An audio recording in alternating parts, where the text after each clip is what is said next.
קפצנו מהחדר שלי לחדר של עומר. עומר, יש לך משהו להגיד? היי. נו. לאן את עוברת, נועה? לבאר שבע. מה את עושה שם? שנת שירות. מה משעמם לך?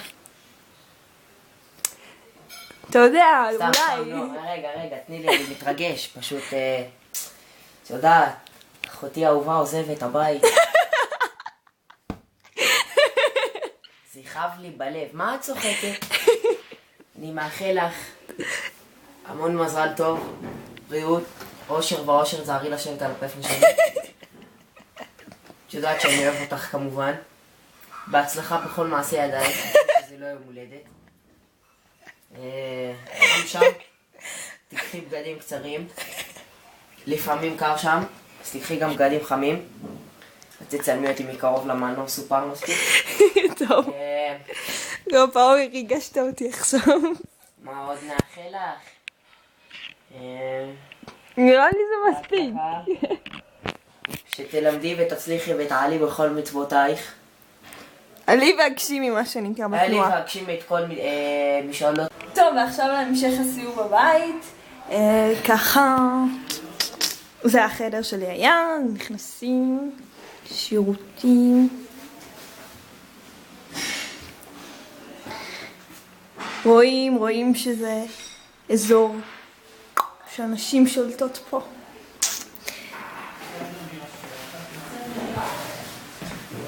עכשיו נרד למטה.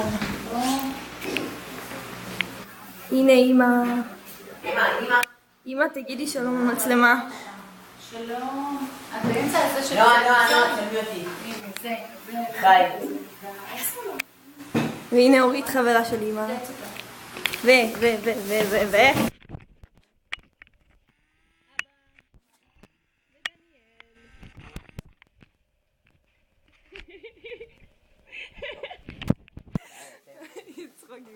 מה נשמע דניאל? למה מצאים אותך? דניאל לא יפה היום. כאילו היא תמיד יפה. דניאלה, את רוצה להגיד לי כמה מילים? תודה ממי. את חמודה ומתוקה ובלי עצבים, שיהיה בהצלחה. יש לך איזה עצה? ואני חושב שתהיי תמיד מרוצה, עם כל קושי, תמיד יש משהו שמוסיף לך אושר. תן לנו לראות את פניך אבא. צוחקים.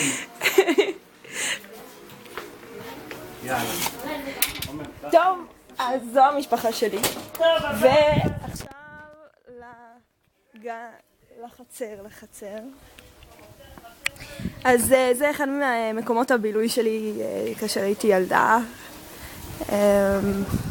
עכשיו לאחרונה כמובן פחות. שיחקתי פה כדורסל, אהבתי לשחק כדורסל, הייתי בנבחרת בכיתה ז'. זהו, ומאז האהבה החדשה שלי הייתה גיטרות, לנגן מוזיקה. הייתי ילדה מאוד ביתית, מה שנקרא, כל הזמן נגנו עליי.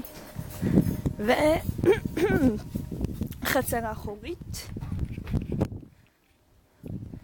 אני גרה כאן מכיתה א', תעשו את החישוב.